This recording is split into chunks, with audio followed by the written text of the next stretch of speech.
I apologize for the closed caption. We were watching a movie with Drew and his kids on the laptop, and we turned on the uh, closed captions or whatever you call it, subtitles, and I don't know how to shut them off. So, in case you didn't know, technology is not my friend. So, I've got one of the biggest, strangest, most confusing stories in the Bible, in my opinion, that I want us to dig into today. There's some really unusual elements in Mark chapter 5. He will tell us the story of the guy we call Legion, who is filled with all of these demons. The account that you see in Matthew and in Luke are slightly different. Uh, Chances are Mark's has been recorded first, and they are familiar with Mark's account.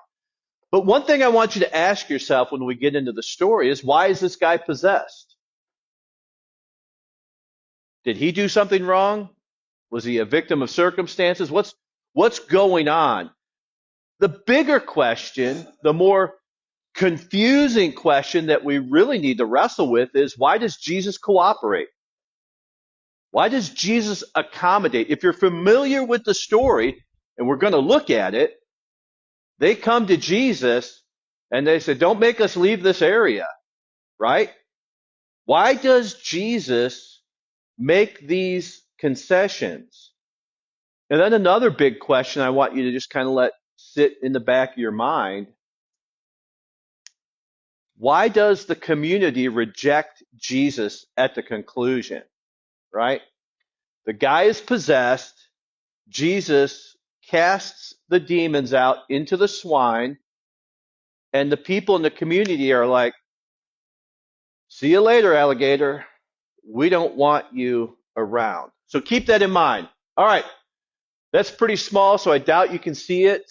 If you have your Bible, or you can read along with me. They came to the other side of the sea. Remember last week we looked at Jesus calming the storm, and I mentioned all the other boats, there's no account of them.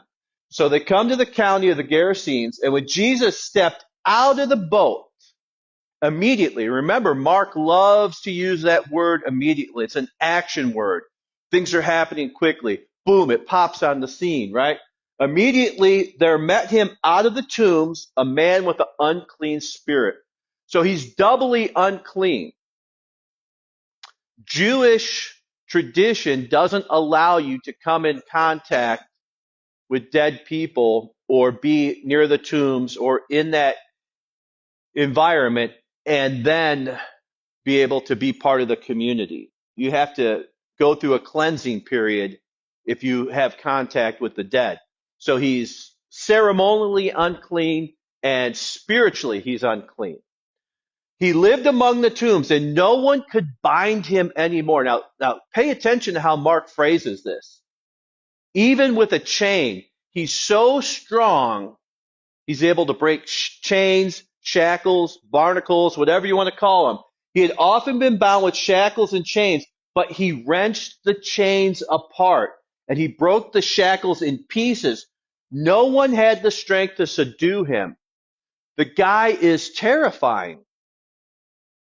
Nobody can bind him and restrict his movements, and they're all afraid of him, right? Night and day among the tombs, on the mountains, he was always crying out and cutting himself with stones. And when he saw Jesus from afar, not a fire, but from afar, he spots him. And everybody in the community has been running from this guy, and this guy's running towards Jesus. He ran and fell down before him. It's also the same word in the Greek that we use for worship. That might be reading more into it, but oftentimes in the New Testament, this word proneskio means to prostrate yourself, to fall down and to offer worship. That's a fair interpretation. I don't know if that's reading too much into it to say that this demon-possessed guy is worshiping Jesus, but throw that out there. And crying out with a loud voice, what have you to do with me, Jesus? That's an idiom. That's a phrase, like what's going on? What are you doing here? Jesus, Son of Most High God. That ought to catch our attention because remember, it's always the Gentiles, it's always the people outside, it's always the demons in the gospel that recognize the deity of Jesus long before his disciples and his followers ever do. That's an interesting insertion that the gospel writers want you to recognize. All right, Jesus, Son of the Most High God, I adjure you, which is an interesting phrase because that is the phrase that the exorcists, the people who exorcise demons in that day and age, use to call the demon out of a possessed person. So Mark uses the same word that exorcists use in that day and age. So he says, all right, I adjure you by God. I'm a demon, but I'm calling on the name of God. Don't torment me. The guy's already tormented. He's cutting himself. He's crying out. He says, Jesus has been saying to him, come out of the man, you unclean spirit. Over and over and over. Come out. Come out. Jesus asked him, what's your name? And this would have been creepy had you been there. The guy doesn't say, oh, my name is Beelzebub, or oh, I'm this demon or that demon. He says, my name is Legion, which in the Roman military unit, that comprised 5,000 to 6,000 people. So there's a lot of demons inside this guy. If you were one of the disciples and you were standing there, you're probably from about here to the parking lot, if you're honest. You're not going to be right there up on top of it. And when that guy says Legion, for we are many, you'd be like, I'll be in the boat if you need me, Jesus. I'll be right back. I think I left something on the boat. And the guy begs him, verse 10, and he begged him earnestly not to send them out of the country. This is where it gets really weird. Now, a great herd of pigs was feeding there on the hillside, and they begged him. All right, so it went from the man talking to now it's singular to plural. They begged him. So are the voices amplified? Is it, like you hear all the cacophony of voices coming out of the guy? And they begged him saying, send us into the pigs. Let us enter into them. Verse 13, so he gave them permission. What is going on here? And the unclean spirits came out and entered the pigs and the herd, numbering about 2,000, rushed down the steep bank into the sea and drowned in the sea. Now, you want to talk about red tide. Here you go. You got 2,000 dead pigs. And the herdsmen who were taking care of the pigs, they fled and they told the city in the country. And the people came to see what was happening. Not a lot going on back then. No TV to watch, no social media to get lost in. So this is the big event. And they probably talked about it for the next 3 generations. Your grandfather's broke because some Jewish carpenter killed off the pigs. They came to Jesus, now you would think there would be a celebration here. They saw the demon-possessed man, the one who had the legion, sitting there, clothed, in his right mind, and they were afraid. And those who had seen it described to them what had happened to the demon-possessed man and to the pigs. And the demons, begged Jesus, don't cast us out of here. And they begged him that they begged Jesus to depart from their region. Look at this word begging again. And as he was getting into the boat, so he concedes to the demons, okay, I'll put you in the pigs, and he concedes to the people in the region. Oh, you want me to leave? Okay, I'm out of here. He gets in the boat, and the man who had been possessed with the demons begged him that he might be with them. Again, it gets really unusual now. And he did not permit him. No. Yes to the demons, no to the man. Go home to your friends and tell them how much the Lord has done for you and how he has had mercy on you. And he went away and began to proclaim in the Decapolis how much Jesus had done for him, and everyone marveled. So back up for a moment. The man in the tombs is absolutely in torment, in agony. He cries out unending suffering and sorrow. And the community tried to help him out. They did the best they could.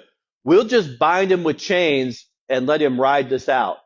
But they couldn't do it. They failed. And here he is,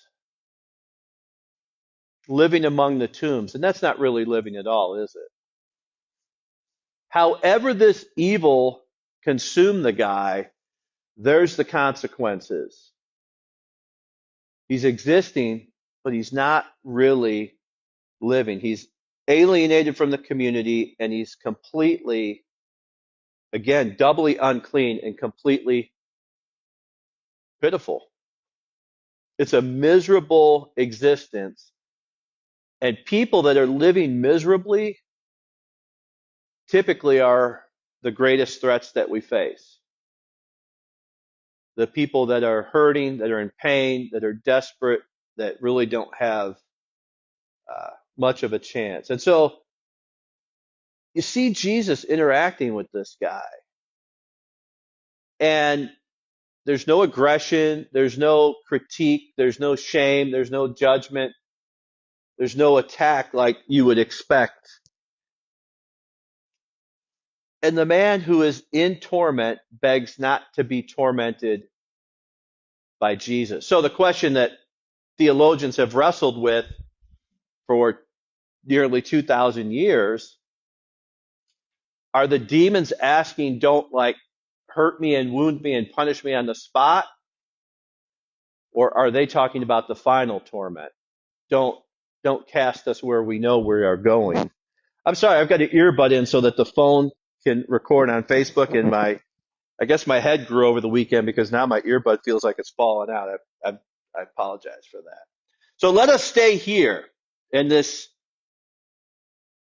thousand upon thousand infestation of demons. Jesus says, okay, because they're begging him over and over and over again. And they're going to go into the pigs. Now, I have questioned this idea. Why are pigs unclean for the Jewish people? For years. I would make a terrible Jewish person because I love bacon. I mean, I can honestly say a week doesn't go by where I'm not eating bacon. I'm not going to say I eat bacon every day, but I eat a lot of bacon. And I finally got good at making ribs on the grill. I love pork. What's the big deal with pork? So maybe you've made the same assumption that I did over the years. Because if you go back and read it, the reason that Moses gives in Leviticus is they don't chew the cud. They have a cloven hoof, but they don't chew the cud, and they're unclean. I always assumed it was like a sanitary thing, right? Because they have, what's the name of that? Trigonosis or whatever? So I always assumed it's like, hey, they don't have refrigeration, and so it's not good for you. You might get sick. And I stumbled on a book because I had this huge fascination with the history of the people that become the Jewish people before they're Jewish. I know history is boring. Gunnar has told me that. I asked him in the truck the other day about something with history. He's like, history? I know history is kind of boring. I'm fascinated with historical stuff and random things.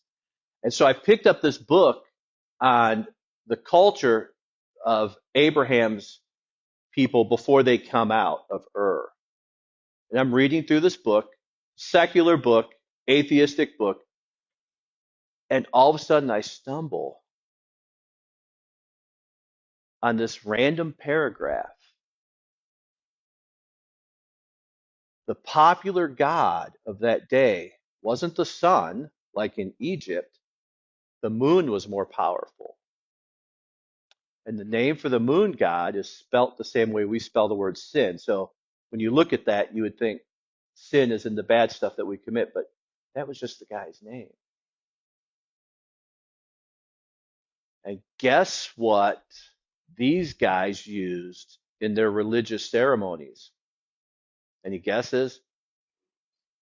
Pigs, yes. And so pigs were sacred to them. They sacrificed pigs. Pigs were a big part. And actually, I read a little bit more and found out that there are Norse gods that were pigs, the Egyptians. Anyway, so there's a good chance that pork is bad and evil in the Judaism that we know of in the scripture, not because of sanitary reasons, but because of the influence of the cultures around idolizing and using the pork. Anyway, for me, it was fascinating. Take it for what it's worth. So here they are. They want to go into these pigs, which we know are unclean and taboo and forbidden for the Jewish people. And so, boom, Jesus is okay. Sends them in there. They drown themselves, which is kind of crazy. Now where are the demons? Mark doesn't tell us. They were in the guy, they're in the pigs. Now the pigs are drowned. Now what? We don't know. Mark doesn't care. I guess he doesn't tell us.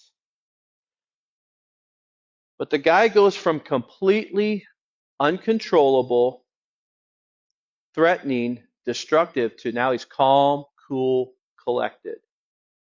He's in his right mind. He's dressed. He's talking. Everything has been restored. And we get what this short story keeps giving us are a lot of opposite reactions to what we would expect. I would think, again, let's celebrate, let's be happy. But the community doesn't. Because there's something in our human nature that feels safe with Jesus at a distance, but we feel threatened many times by the power and the action and the position of Jesus. That's why people, I believe, say, oh yeah, I like Jesus, but I don't like church. I'm spiritual, but I'm not religious. I believe in the big man upstairs, but I don't need to participate because I think it allows a buffer. Because people that are more powerful than us, people who are stronger than us, people who can do what we can't do, don't just intimidate us, they frighten us. That's human nature. They didn't care that Jesus landed in the boat. They didn't care that he was walking around. But now all of a sudden that he does what they couldn't do. They couldn't bind. The whole community couldn't bind the demon-possessed guy. The chains, the shackles, the iron. And Jesus just says a few words. And now they're terrified and they want him to leave.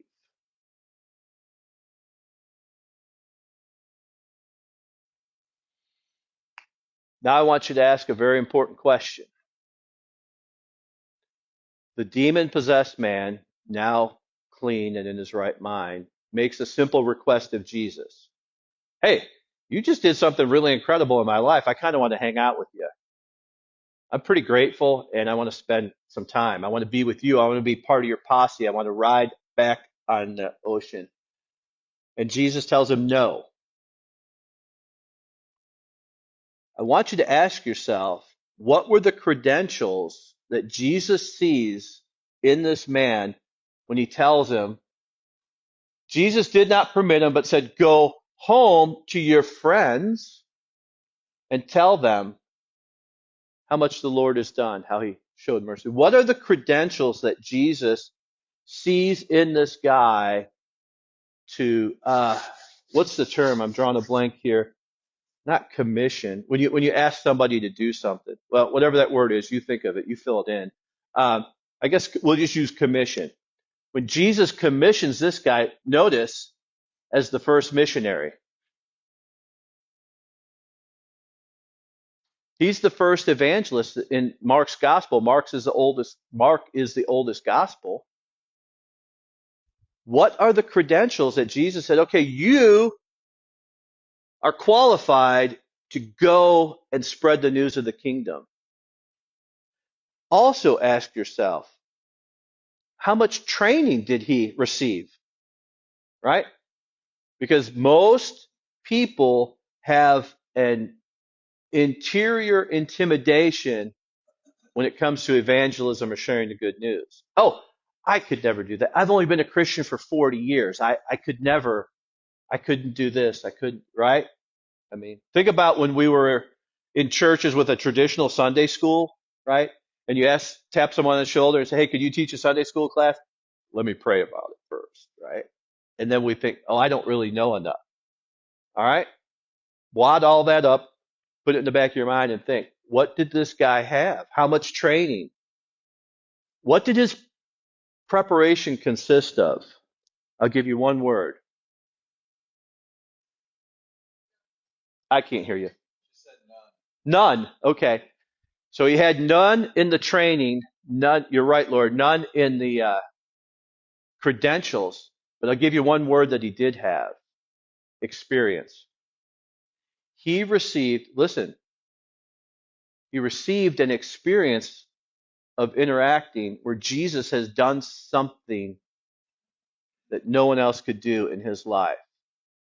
So he has no credentials, he has no education, he has nothing that we in our Western culture believe become necessary to share the good news, to engage people. All he had, as if all he had is diminished, all he had was an experience of what God had done in his life. Can you think of anyone that you personally know that maybe when you're brushing your teeth, you see that person in a reflection? Can you think of anyone in your own personal repertoire that it consists of me, myself, and I? Can you see yourself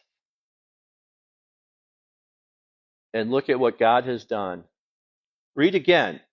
See yourself in the mirror. He did not permit him, but he said, go home and tell your friends how much the Lord has done for you and how he has had mercy on you. Has the Lord done anything? Have you ever received mercy? If so, I think you have a biblical case to say. And again, the opposite reaction of what we thought. As you're reading the story, you think, Jesus heals the guy. He says, can I come with you? You and I would say, oh, yeah, jump in. There's plenty of room in this boat. Instead, go home to the Decapolis, the 10 cities in the area. So now, the final unexpected opposite reaction. Not only is an uncredentialed guy the first missionary, the first evangelist, but where does he send him? Not to Jerusalem, not to a Jewish town. The Decapolis are all Gentiles. He sends the first evangelist not to the Jewish people, but to the Gentiles. So Jesus overpowers the most powerful forces, and he sends us guy away, leaving us to ask, what should we do as individuals with the mercy that God has shown us?